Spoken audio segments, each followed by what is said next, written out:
어제 본문이었던 2장 1절에서 10절까지에서 사도 바울은 성도 개인적 차원에서 허물과 죄로 죽었던 자들이 하나님의 자비와 은총에 의한 선물로 구원을 받았음을 말씀하고 있습니다.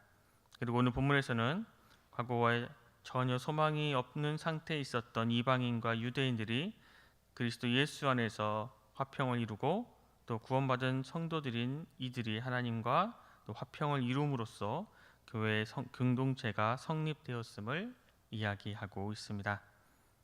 에베소서는 교회에 대해서 많은 것을 알려주고 있습니다. 어제 본문에서 사도 바울은 우리가 은혜를 인하여 믿음으로 구원을 받았다는 사실을 설명하며 왜 하나님이 우리를 구원해 주셨는지 분명히 밝히고 있습니다. 어제 본문이었던 우리 10절 말씀을 제가 읽겠습니다.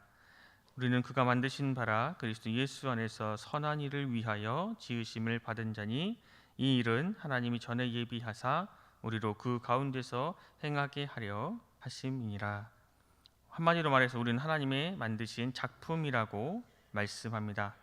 그리고 그 만드신 이유는 바로 선한 일을 위해서 만드셨다고 말씀합니다. 그것은 단순히 불쌍한 사람을 조금 도와주는 그 정도의 착한 일을 말하는 것이 아닙니다. 하나님은 우리에게 주신 삶의 목적, 소명을 이야기하고 있습니다. 그리고 그 삶의 목적과 소명이 무엇인지 알려주는 것이 바로 오늘 본문 말씀입니다. 우리 본문 말씀인 11절, 또 12절 말씀을 함께 읽겠습니다. 11절, 12절 말씀입니다. 그러므로 생각하라. 너희는 그때에 육체로는 이방인이요 손으로 육체에 행한 할례를 받은 무리라. 칭하는 자들로부터 할례를 받지 않는 무리라. 칭함을 받는 자들이라. 너희는 그리스도 밖에 있었고 이스라엘 나라 밖에 사람이라. 약속의 언약들에 대하여는 외인이요 세상에서 소망이 없고 하나님도 없는 자이더니. 하나님 우리가 예수 그리스도 안에서 선한 일을 하라고 만드셨기 때문에 처음 시작 그러므로 생각하라고 사도 바울은 이야기하고 있습니다. 사도 바울은 에베소 성도들에게 다시 한번 그때에, 즉 예수 그리스도를 알지 못하고 예수 그리스도 밖에 있었을 때, 주님을 믿지 않았을 때에 그들이 어땠었는지를 한번 생각해 보라고 권면하고 있습니다. 그때, 즉 아직 그리스도인이 되지 못했을 때 에베소 교인들은 11절에 나오듯이 이방인이었습니다. 또 할례를 받지 않은 무리였습니다.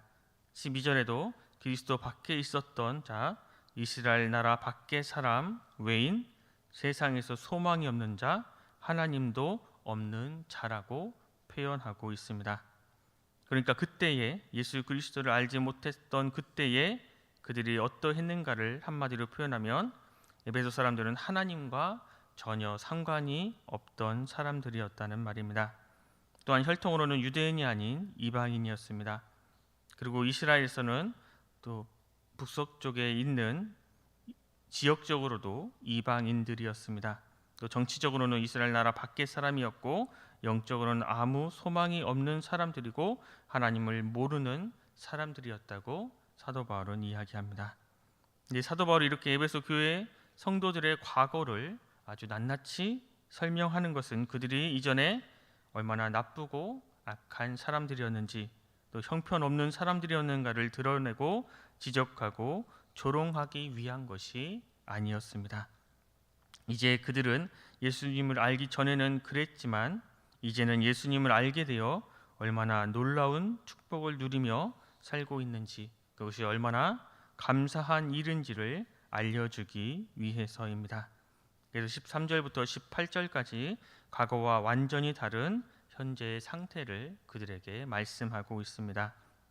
13절 말씀을 함께 읽겠습니다. 13절 말씀입니다. 이제는 전에 멀리 있던 너희가 그리스도 예수 안에서 그리스도의 피로 가까워졌느니라. 여기서 우리가 주의 깊게 살펴보아야 할 단어는 멀리 있던 그리고 가까워졌느니라 라는 말입니다. 하나님부터 멀리 있던 이방인들이 예수 그리스도 안에서 그리고 예수 그리스도의 피로 말미암아 하나님과 가까워졌습니다. 예수 그리스도의 피가 죄를 해결해 줌으로 죄에 빠졌던 사람들이 하나님께 가까이 갈 수 있게 되었습니다. 죄를 미워하는 하나님과 가까워지게 된 것이 곧 화평을 이루는 것입니다. 그리고 이러한 화평은 하나님과의 관계에서 그치지 않고 사람들과의 관계로 넓혀집니다. 본문 14절 말씀을 제가 읽겠습니다. 그는 우리의 화평이신지라 둘로 하나를 만드사 원수된 것 곧 중간에 막힌 담을 자기 육체로 하시고, 예수 그리스도는 이방인들과 유대인들을 하나로 만드셨습니다. 중간에 막힌 담을 자신의 육체로 허셨다는 것은 십자가의 죽음으로 이방인들과 유대인들을 하나로 만드셨다는 것입니다. 과거에 이스라엘에 있던 성전은 이방인의 뜰과 유대인의 뜰이 서로 구분되어져 있었습니다. 이방인들은 절대 유대인들의 뜰에 들어갈 수 없었습니다. 그런데 지금은 상황이 달라졌습니다. 바로 예수 그리스도께서 이방인들과 유대인들을 구분하는 담을 허셨습니다. 때문에 원수지간이었던 사람들도 예수 그리스도 안에서 예수 그리스도의 그 보혈의 피로 말미암아 하나가 되어야 합니다. 그 이유는 예수님 안에서 모두가 한 몸을 이루고 있기 때문입니다. 이어서 15절에 법조문으로 된 계명의 율법을 폐하셨다는 것은 율법의 효력을 상실했다라는 뜻입니다. 이처럼 예수 그리스도께서는 법조문으로 된 계명의 율법을 폐하셨습니다.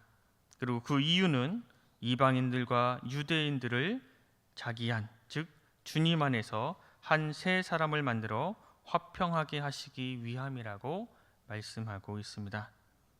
주님께서 율법을 폐하신 궁극적인 이유는 온 인류가 주님 안에서 화평을 이루게 하기 위해서입니다.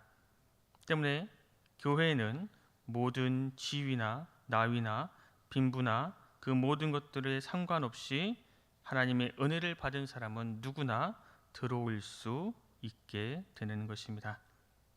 또 법조문으로 된 계명의 율법을 폐하신 또 다른 이유는 죄인들과 하나님과의 화목을 위함입니다. 14절과 15절의 말씀은 이방인들과 유대인들 그리고 원수지간 그 모든 사람들을 포함해 구원받은 사람들의 수평적인 화평을 말하고 있습니다. 이어서 16절부터 18절까지 말씀은 죄인들과 하나님과의 수직적인 화평을 말하고 있습니다. 하나님을 떠난 죄인은 하나님과 원수입니다. 이 원수 관계를 하나님께서는 자신의 독생자자신 예수 그리스도를 보내어 십자가에 달려 죽게 하심으로 그 모든 관계를 허무셨습니다. 우리 17절 말씀을 함께 읽겠습니다. 17절 말씀입니다.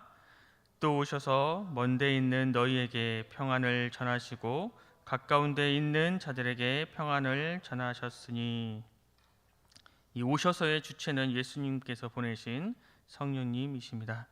예수님께서는 부활 승천하신 후에 사도들과 제자들을 통해 복음을 전하셨습니다. 그리고 그들이 복음을 전할 때에 성령님께서 역사하셔서 사람들에게 평안을 전하셨습니다. 먼데 있는 너희는 이방인들을 가리키고 가까운 데 있는 자들은 유대인들을 가리킵니다. 이 평안에 해당하는 헬라어는 에이레네인데 14절과 15절의 화평과 동일한 단어입니다. 주님께서는 이방인들과 유대인들 모두에게 화평을 전하심으로 이 둘을 화평하게 하셨습니다. 그리고 이 둘이 하나님께 나아갈 수 있도록 하셨습니다. 다음 구절이 이를 알려주고 있습니다. 18절 말씀을 제가 읽겠습니다. 이는 그로 말미암아 우리 둘이 한 성령 안에서 아버지께 나아감을 얻게 하려 하심이라. 이 구절은 하나님께서 인간을 구원하시는 과정을 우리에게 보여주고 있습니다. 죄인인 우리가 성부 하나님께 나아가기 위해서는 성령님의 인도하심과 예수 그리스도의 보혈의 은혜가 있어야 합니다. 이 모든 은혜를 입은 이방인들이 어떤 상태인지 19절부터 22절까지 알려주고 있습니다. 여기서 교회는 연합과 일치를 이루어야 함을 가르쳐주고 있습니다. 예수님 안에 있는 너희는 외인도 아니고 나그네도 아니고 더 이상 이방인이나 소외받는 사람이 아니라라고 말씀하고 있습니다. 예수님 안에 있는 너희는 성도고 하나님 나라의 시민이며 하나님의 권속입니다. 하나님의 가족이라는 뜻입니다. 하나님의 가족은 주님 안에서 모두 하나입니다. 교회 안에 있는 모든 사람들은 자신이 가지고 있는 지위나 빈부나 나이에 상관없이 하나임을 알려주기 위해 사도 바울은 믿는 자들을 건축물에 비유하고 있습니다. 우리 20절 말씀을 함께 읽겠습니다. 20절 말씀입니다. 너희는 사도들과 선지자들의 터 위에 세우심을 입은 자라. 그리스도 예수께서 친히 모퉁이 돌이 되셨느니라. 교회 구성원인 너희는 이방인이라 할지라도 사도들과 선지자들의 터 위에 세우심을 입은 자임을 말씀하고 있습니다. 사도들과 선지자들의 터는 사도들과 선지자들이 놓은 터를 이야기하고 있습니다. 터는 기초 또는 시작이라는 뜻인데 바로 예수님께서 건축물의 터이시거나 건축물의 시작이시라고 말씀하고 있는 것입니다. 때문에 에베소와 소아시아 이방인 그리스도인들을 포함해 교회의 모든 구성원은 사도들과 선지자들에 의해 예수님의 터 위에 세우심을 입은 사람들이라 말씀하고 있습니다. 우리 주님께서는 건축물의 기초이자 기초석인 모퉁이 돌이 되셔서 건물을 떠받들고 있는 중심이 되고 있습니다. 우리를 포함해 이방인이든지 유대인이든지 각자가 벽돌 하나하나가 되어 예수 그리스도의 터 위에 쌓여 건축물이 됩니다. 누구도 제외되지 않고 쌓여서 하나가 되고 있고 이것이 바로 교회라고 말씀하고 있는 것입니다. 교회는 주님 안에서 누구든지 연합과 일치를 이루고 있어야 합니다. 21절 말씀이 이를 설명해 주고 있습니다. 21절 말씀을 제가 읽겠습니다.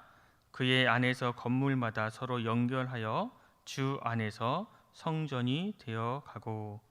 주님 밖에서는 교회가 절대 연합과 일치를 이룰 수 없습니다. 여기서 우리가 바라보아야 할 말은 되어 가고 있다라는 단어입니다. 교회는 건축물을 완공하기 위해서 건축 중에 있는 것과 같습니다. 22절에 함께 지어져 가느니라와 같은 의미입니다. 교회는 끊임없이 복음을 전하고 복음을 듣고 오는 사람들을 받아들여 벽돌을 지속적으로 쌓아가야 한다고 말씀하고 있는 것입니다. 마지막으로 22절 말씀을 함께 읽겠습니다. 22절 말씀입니다. 너희도 성령 안에서 하나님이 거하실 처소가 되기 위하여 그리스도 예수 안에서 함께 지어져 가느니라. 바울의 건축물을 비유를 보면 바로 하나님이 거하실 처소는 성전이라고 말할 수 있습니다. 한 사람에 의해서 만들어진 성전이 아니라 모든 교회 구성원이 모퉁이돌 대신 주님을 기초로 해서 연합해 하나가 되어 지어져 가는 성전입니다. 하나님께서는 형식적인 예배를 원치 않으시며 영과 진리로 예배하기를 원하십니다. 함께 지어져 가는 연합 성전도 마찬가지입니다. 형식적으로 함께 지어져 가는 그 처소에 하나님께서는 거하실 수 없습니다. 그래서 우리가 함께 지어져 갈 때 성령님의 인도하심에 순종하며 함께 지어져 가야 합니다. 이것이 바로 주님의 권위에 순종하는 것입니다. 우리 주님의 권위는 모든 만물의 통치와 권세와 능력과 주권보다 훨씬 더 크시지만 강압적이지 않습니다. 부드럽게 인도하신 성령님께 우리를 맡긴다면 우리도 주님 안에서 성령 안에서 모두 함께 아름답게 지어져 갈 것입니다. 그렇게 될 때 하나님께서 우리를 떠나지 않으시고 영원히 거하시는 처소인 교회가 될 것입니다.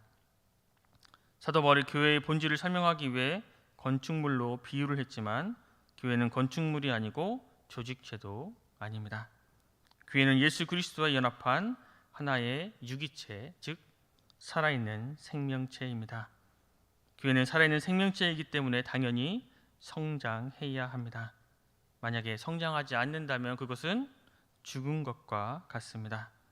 교회의 성장이란 양적 성장만이 아니라 질적인 성장인 성숙을 포함합니다. 그렇다면 어디까지 성장해야 합니까? 바로 예수 그리스도께까지 성장해 나아가야 합니다. 때문에 교회의 성장은 끝이 없습니다. 주님이 오실 그때까지 교회는 계속해서 성장해 가야 합니다. 세상에서 방황하는 사람들을 교회로 부르시고 또 그들과 함께 교회의 연합체가 되고 그들과 함께 지어져 가게 하심으로 교회를 성장시켜 나가십니다. 오늘 하루 함께 지어져 가는 이 교회의 한 지체로서 교회 밖에서 지금도 죽어가고 있는 사람들을 교회의 중심이신 주님께로 인도하여 함께 주님 안에서 성장하며 또 함께 교회 안에서 하나가 되어가는 우리 순천은속교회 모든 성도님들 되시길 간절히 소망합니다. 기도하겠습니다. 하나님 아버지, 오늘도 우리에게 새로운 한 날을 주셔서 주님의 말씀을 듣고 묵상하며 하루를 시작할 수 있도록 인도해 주시니 감사합니다. 주님, 그리스도 밖에 있었고 주님의 선택된 백성이 아니었고 주님의 약속의 대상이 아니었고 하나님 없이 살았던 우리를 구원하시기 위해 독생자 예수 그리스도의 피로 하나님과 화평을 이루게 하시어 하나님께 가까이 갈 수 있도록 문을 열어주시니 감사합니다. 화평을 이루라, 하나가 되어라 라는 이 말씀의 권위에 순종하게 하여 주시옵소서.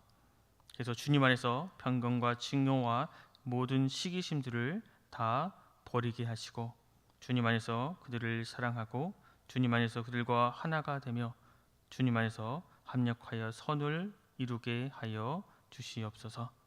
그래서 교회가 성숙한 그리스도인들의 공동체로서 주님에까지 자라가게 하여 주시고 이 세상에서 아직도 죽어가고 있는 그 영혼들을 위해서 우리가 눈물 흘리며 기도하게 하여 주시고 그들을 주님께로 인도해 그들도 함께 살아가게 하여 주시옵소서.